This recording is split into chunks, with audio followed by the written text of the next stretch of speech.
I get upset when they choose somebody else and never talk to me. Now, if you talk to me and you think I'm a dork and I can't sell your house and somebody else is going to do a better job or give you a better deal or whatever your criteria for selecting an agent is, I can live with that. But if I'm going to lose, I want to at least have a chance to compete. So that's what I do.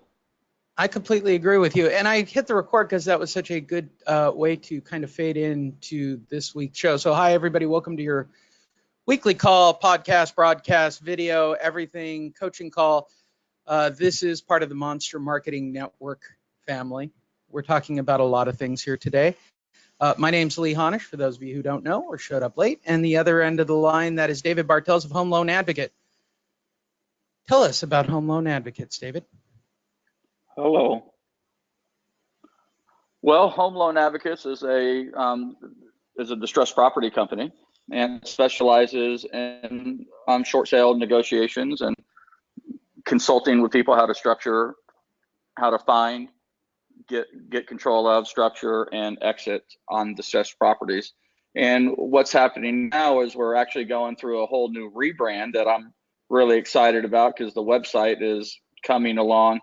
Is we're rebranding basically like a national association of real estate experts who have a common objective to help homeowners avoid foreclosure. There you go. Simple as that. Go to call David 805-413-8000 or go to homeloanadvocates.com. My name's leehonish, as I said. I'm the marketing guy. I come up with clever and never before seen ways of getting you listing leads, clients, whatever. You can go to my website at honish.com. If you are not a Monster member and you are interested in working with distressed properties without door knocking, cold calling, or mailers, go to honish.com, click on Monster Marketing, watch all the information. If you would like an endless stream of buyers and clients, click on the digital marketing button and you can learn more. I do free one-on-ones and talk about it. But on that site is all the information about the digital program. All right, all of the commercially stuff is out of the way, David. Let's cut right into it. I kind of segued in because we were talking about client building and lead building because we had one of the questions from the digital marketing side. Hopefully we'll have some questions from the advocate marketing side. David and I, again, are very reachable. Bounce back. There we go. Very reachable, so don't hesitate to contact us with additional questions. One more bit of business before we move forward. I am doing a webinar if anybody's interested in joining me tomorrow, learning about digital marketing and all the leads that I generate. I don't have a website set up directly that you can go to because I want to keep it to people that are interested to what we talk about. So if you go on Facebook and type in leehonish, two words, leehonish, simple as that, you will see my page, leehonish. On the front of my page, you will see an event. Look at those leads just keep popping up, David. Click on events. Come on. I don't want that. Click on events. Work with me. It's what happens when you bog your system down. I think it's on the timeline itself, but let's scroll down and see. Yeah, there it is, right on the leehonish page. All you got to do, 2 words, leehonish. I'll add the link here for everybody who's on the call. It has been sent out to everybody. Just click on it, and it will give you a place to go. It's going to be on GoToWebinar. I'll probably stream it on Facebook as well. Now all the business is covered, and as you saw, it's a pretty successful system. What you're looking at there on the screen are people that are interested in buying homes in real time. I will show you how to do it. Because, David, I believe 99% of what everybody does is free. I can't stress this enough. 99%. 99%. 99%. I was, on a side note, I was talking to someone in Vegas this past weekend who's starting a brick and mortar training facility for kids for jiu-jitsu, and I was breaking down numbers because I've done all the studies and I have a client who does that, But here's my first question of the day, David, because I felt crazy talking to him. Branding being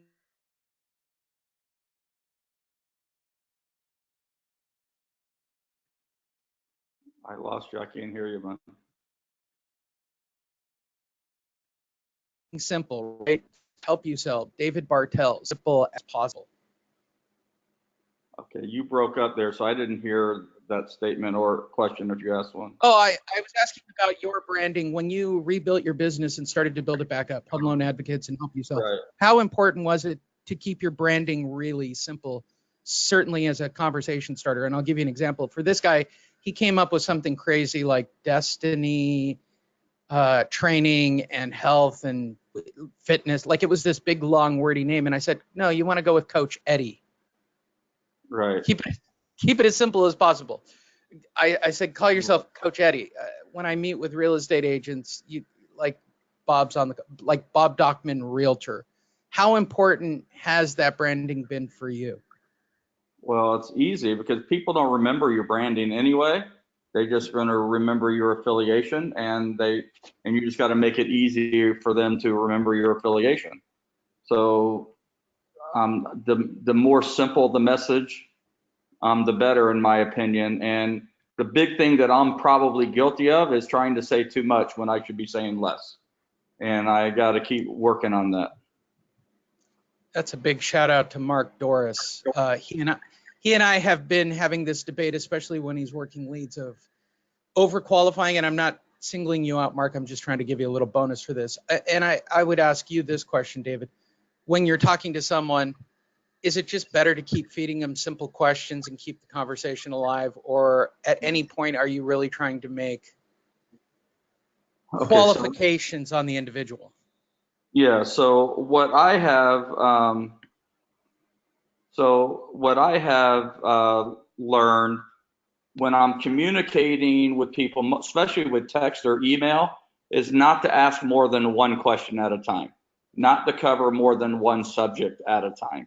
And then if they engage at that, then I go a little deeper. So I can't, if I've got 5 questions I want to ask somebody, okay, I don't ask them. I just start with the simplest, easiest to answer question. And step 1 is to get them to engage. If I ask them multiple questions, usually they don't answer. In my experience is if you send me a detailed email with a whole bunch and I look at it and I said, oh, geez, that's going to take me 15 minutes to do. Right. I don't have 15 minutes. It goes in my get to it later pile, and get to it later might be a week, so, or never.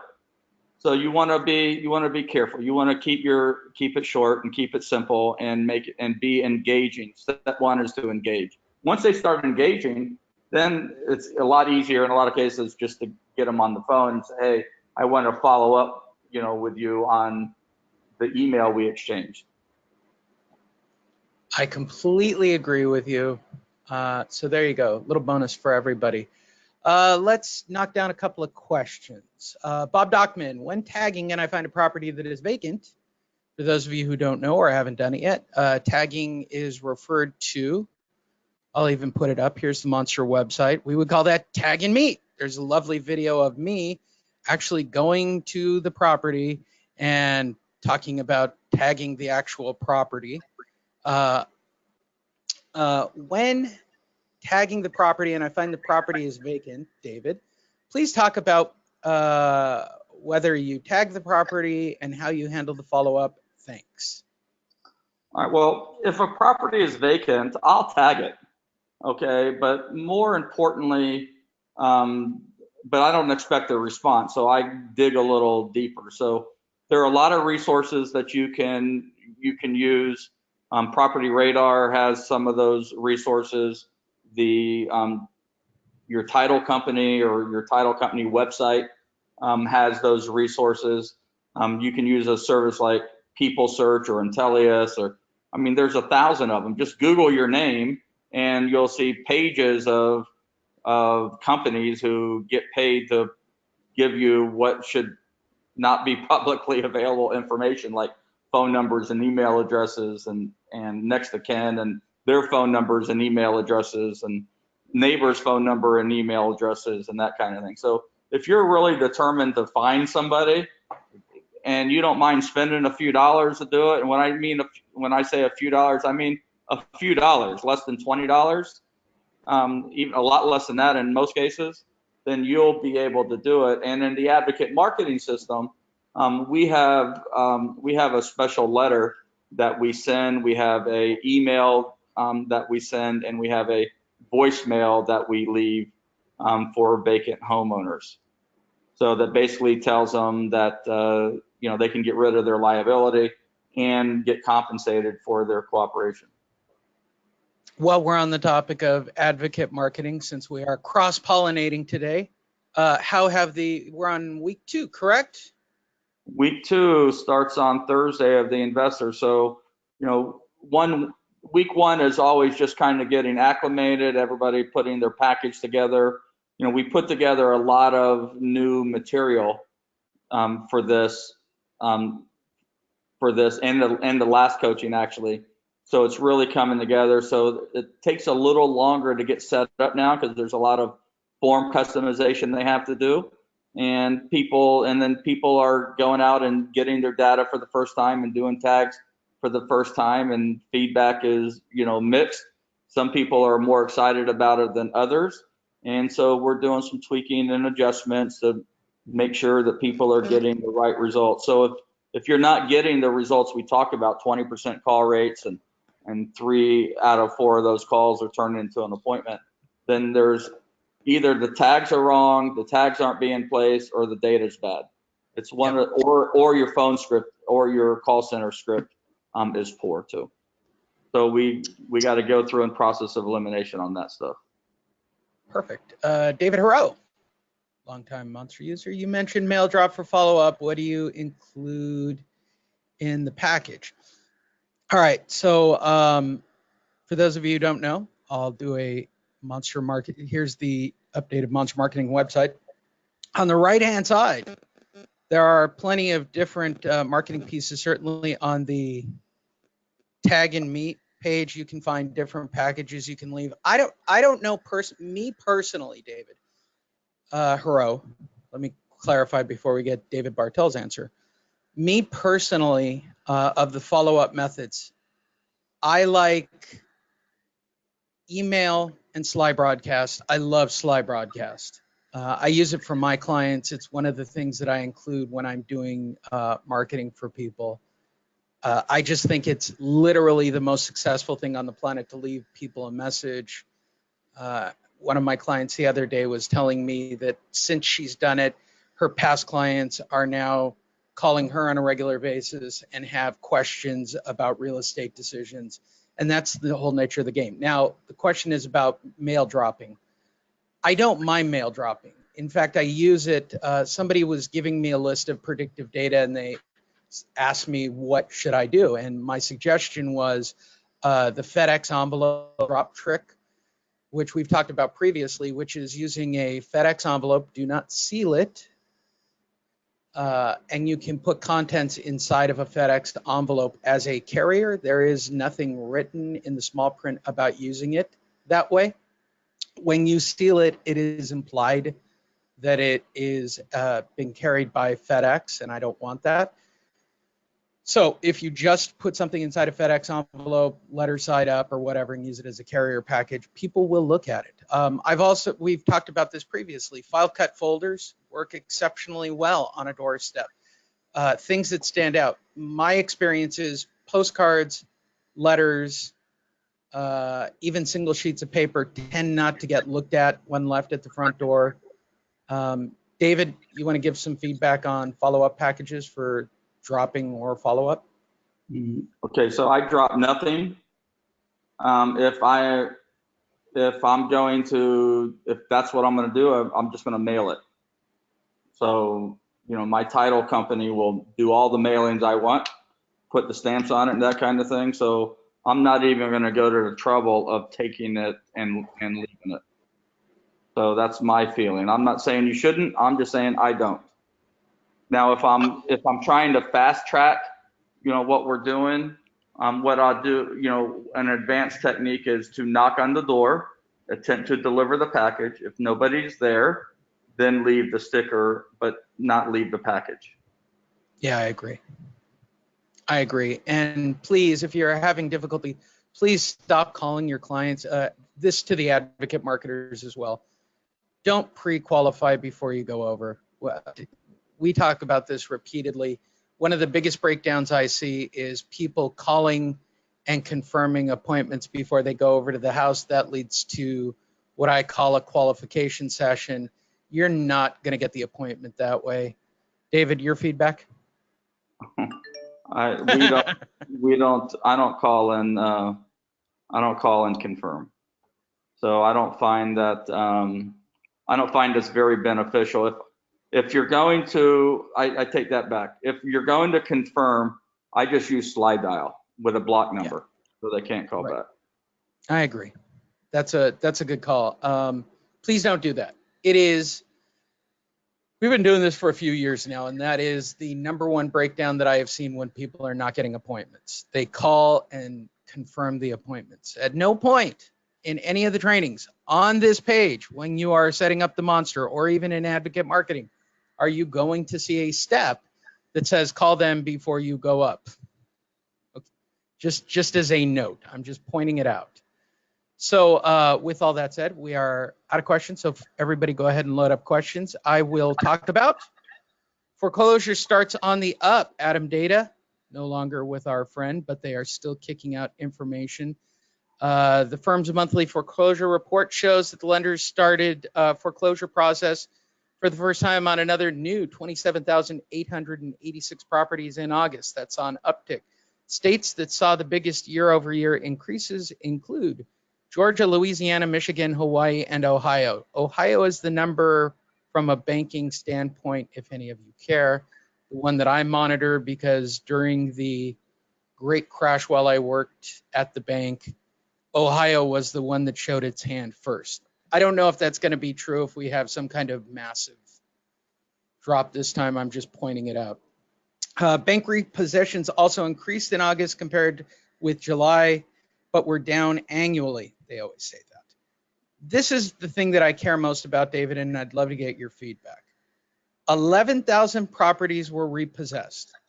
Now, I could be completely wrong about this, but that's 11,493 properties that agents didn't get a listing on that are now not going to be part of the quote unquote overall inventory, because it is still a very common practice within the banks to take their repossessed properties in bulk and sell them off to third parties that basically turn these into rentals. I'm always stunned by big numbers each month like this, any time of the year.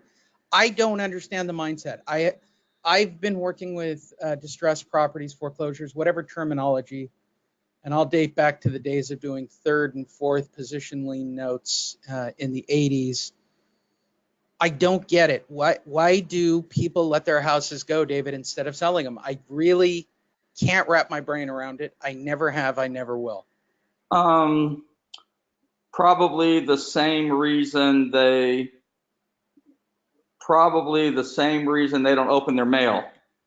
Or they just don't want to deal with it. I don't, So, that's my guess.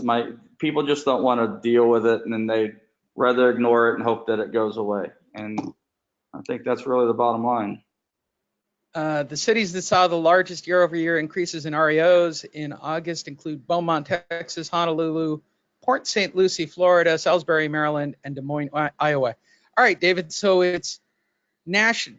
These are national numbers. As we've talked about previously, New Jersey, Florida, New York are seeing spurts because of the delay of the foreclosure process, right?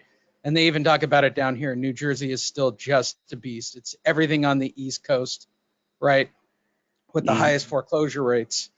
But in general, it looks like we're in the third quarter and they're doing what they do in the third quarter before the fourth quarter, which is clear out, sell some properties, because historically, We've talked about it. Banks don't like to foreclose at Christmas time, so third quarter seems to be the hot period of time for them to try to sell as many properties off and foreclose on as many people as they can. Any feedback on the overall health? And you can certainly talk about this from a home loan advocate standpoint. Well, I mean, there are different pockets, around the country. I think in every market there are opportunities here. The thing that's when you're reading data, you've got to remember that a lot of it is clickbait, and so depending on the perspective of the publication or the news outlet, they may be telling you that things are improving, or they might be telling you that things are getting worse. And so I try not to focus too much on the headlines because they can be very misleading. And before you start quoting headlines, you want to make it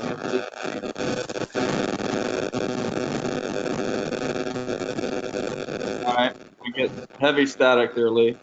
Yeah, are you okay now? You're okay now. Go ahead. Well, I can hear it's light static now, but so you want to at least read the article and get some context for what you're doing. But I think every opportunity has some opportunity. Everything is relative. When you're talking about 3 or 4% of millions, that's a lot of opportunities that are out there.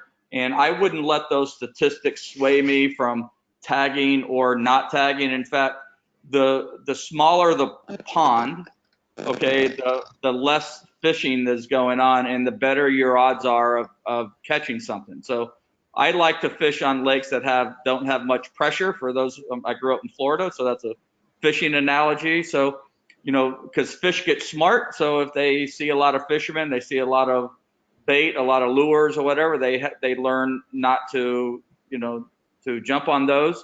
But in a lake where they don't see that kind of stuff, they're a lot more likely to be aggressive. And so the same is true here. So the number one reason I like distressed properties is that most people don't want to mess with them because it's too much trouble, or they perceive that there's no opportunity there.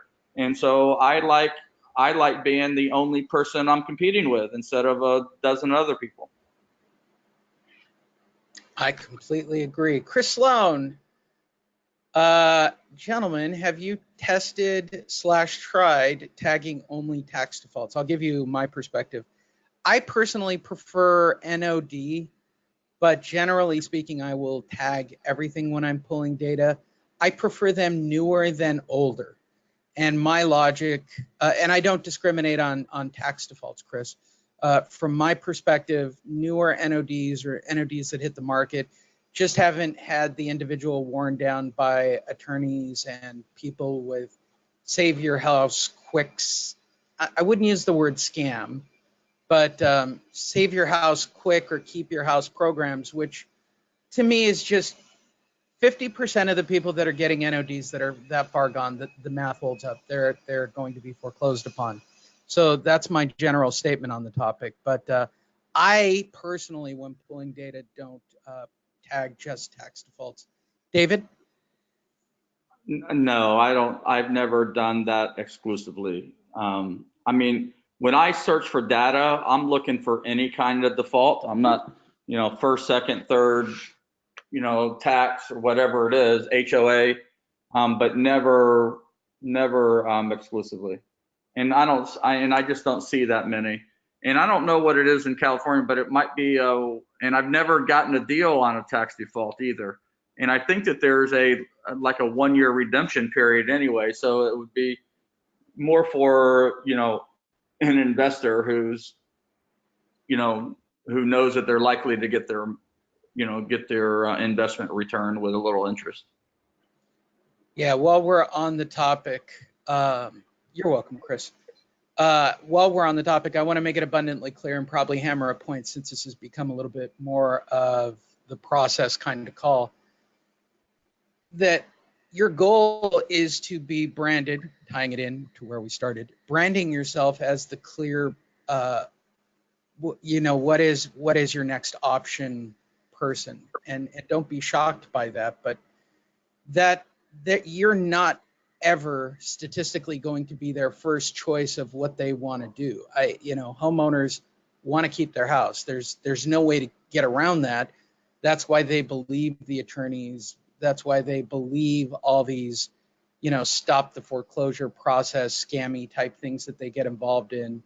But being the plan B is crucial, right? So it's going to you need to create that relationship and go past the sale. We talked about it last week of don't be shocked when clients call you after the house goes to sale. You branded yourself well. They're still going to do what they're going to do. You're just playing the numbers game. David? Yeah. Yeah, I mean, there's no quick fix here. This is not something you're going to go out. I mean, none of this marketing, it doesn't matter what kind of marketing you're using. If you've got an expectation that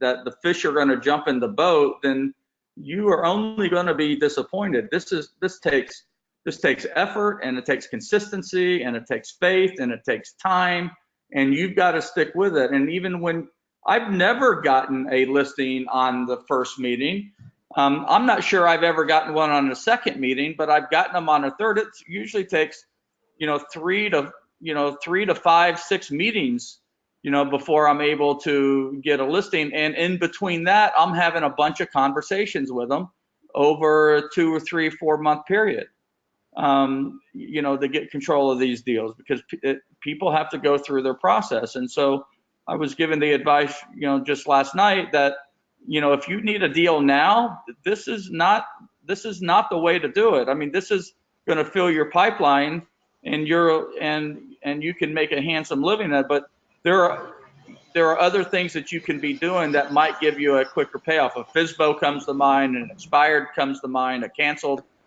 comes to mind. But there's a lot more competition for those things too. But if you are able to engage with somebody like that,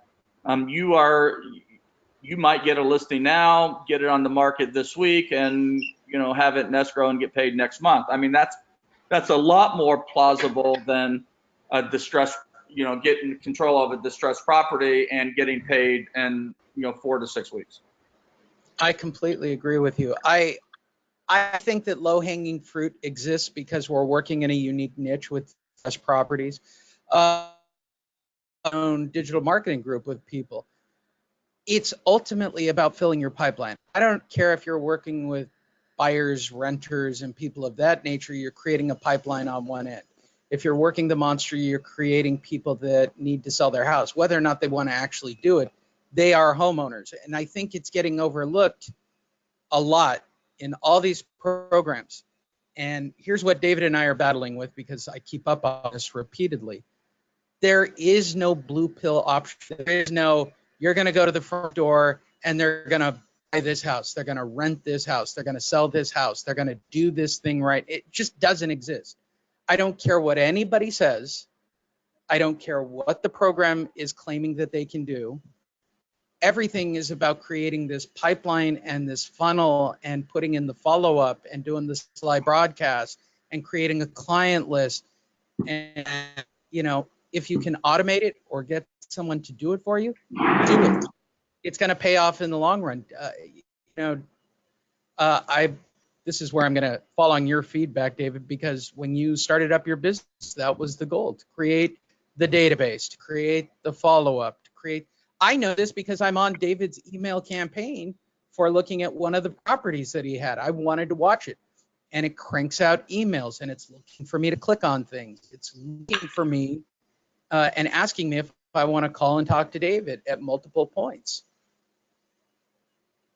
Well, when I look at my pipeline every single month, I mean, there's an exception here and there, like a call in, which really is a side effect of all this branding that we do. But none of the people that are closing last month, this month, next month are people we just stumbled into. I mean, sometimes they come into an open house and we put them. Sometimes they call in on the sign, or an ad, and that does happen. But for the most part, the bulk of our business, it's stuff that relationship building that we've been doing for a very long time. I mean, I just listed, listed one last night. 2 years. 2 years I've been talking to this guy, and he bought 2 houses since then with somebody else. But I finally got him on this one. So, and that's what it comes to. I agree with you. I think that's what it comes down to. I think it's great that over the course of a year, and give yourself a year. That's why when I take on clients and I do their marketing, give it a year. I think it's great if we can find listings quick in your referral list or by doing some simple follow-up. But if none of that's jiving because you haven't touched your list in 8 years and everybody's forgotten you, you got to start over. You got to, start bringing in buyers. You got to start bringing in sellers. You got to, whatever it is, you got to find people interested buying, renting, selling, landlording, property managing, lot buying, trailer buying. I don't care. You need to just start creating that list and start those relationships. It's very frustrating to me from a marketing standpoint, David. well, it doesn't have to be. It doesn't have to be complicated. I mean, I give you an. So I got this. Let's talk about this listing, okay?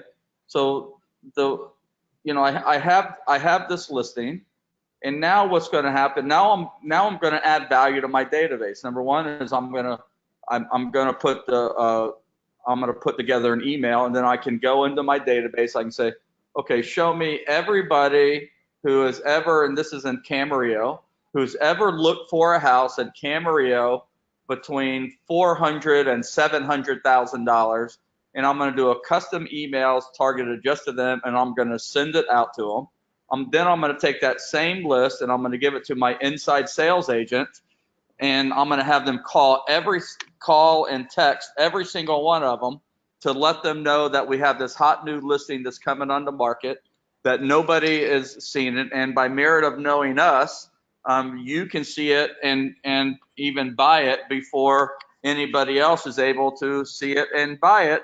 And we find that the number one thing that we can offer our buyer clients is product that they can't find anywhere else. And so it took me a while to understand that, because everybody can give them listing alerts.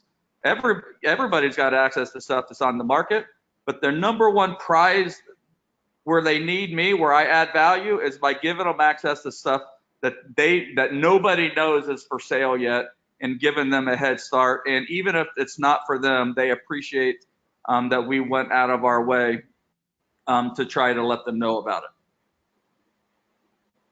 There you go. And so when they know that's going to happen, they have a tendency to opt out less. There you go. With all of that said, we're going to take a few of these questions exclusively with this group in just a second. I'm going to answer your question exclusively, Douglas. JC, you can get a list of people that are looking for homes with their criteria, how, where. JC, I believe you're signed up. This is a shameless plug on my part. I believe you're signed up for the webinar I'm doing tomorrow. Bounce back. There we go. You can go to the leehonish page. Somebody's listening to this and it's past Thursday. You can go to the leehonish marketing, all one word, and you will see the video from the webinar I'm doing. I'm going to talk about it tomorrow, JC. I can do it in real time. It's pretty simple. I've kind of got a Facebook hack. It's not kind of. I have a Facebook hack. That's why my notification symbol's going off. All of these are people in specific areas with specific price ranges that are looking in real time for properties and what those monthly payments are going to be. My in on the whole thing is going after renters, just as a point of reference. Because I personally, much like people who let their houses go to foreclosure, I don't understand renters spending $3,000 or $4,000 a month on rent when they could be buying. And now what I've seen, because I've been running this program for a few months, nobody's ever asked these people simple questions like, hey, have you thought about buying? Have you tried to qualify? And even if you wind up putting somebody in a rental, right? I actually have some data for this. Okay, David, here's a question. This is the one that I'm kind of posing to everybody right now when it comes to getting buyers. Would you work more with buyers if you were getting paid to work with buyers? I mean, not the percentage. I mean, like, you will get their information and then you will get, let's say, 100 or 200 or 300 or 400 or 500 or even $1,000. In one case, I saw it as much as a percentage, which worked out to be about $100 a month off of the rental. So let's say you work with a renter and you don't really want to. I get it. Nobody wants to do it. You just put them on your MLS strip line, David. They decide to lease this property. You just got paid whatever it is, $300 or $400. Right. Isn't that still your client that somewhere down the road might actually purchase? And wouldn't I want to put them on a drip line and remind them about it? Well, for sure. So I'm a believer of putting every buyer prospect on an MLS subscription. Okay. So which is what I do. Once I understand what their criteria is, because I want them, to get fed listing alerts from me, even if they're getting it from somewhere else. So I do that. And then then if they open those, then I believe in calling them. And just in general, just trying to add value to them. So we're emailing and we're calling, we're texting. And if if they're hot, we do it more often. And so we set up follow-up campaigns. We have a check-in every 7 days, check-in every 30 days, check-in every 90 day, campaigns depending on where they are and what they're trying to accomplish. So yes to everything. I believe in follow. I spend a lot of money and time on follow-up. Yep, I completely agree. So we'll go leehonish marketing page.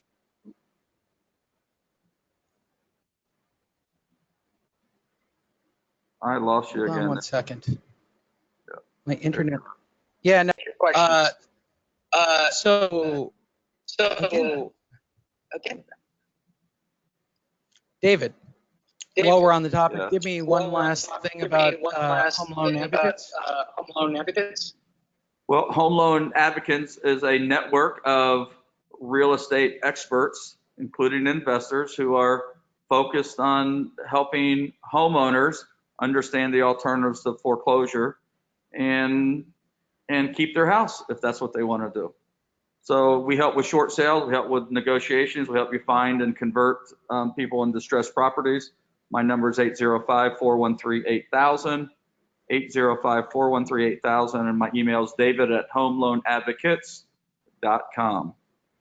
And lastly, from me, if you want to find out about monster marketing or digital marketing, go to honish.com. And also remember, no matter when you're listening to this, go to leehonish marketing, all one word. You'll find my presentation from Thursday. Whatever offers or links will be posted up there as well.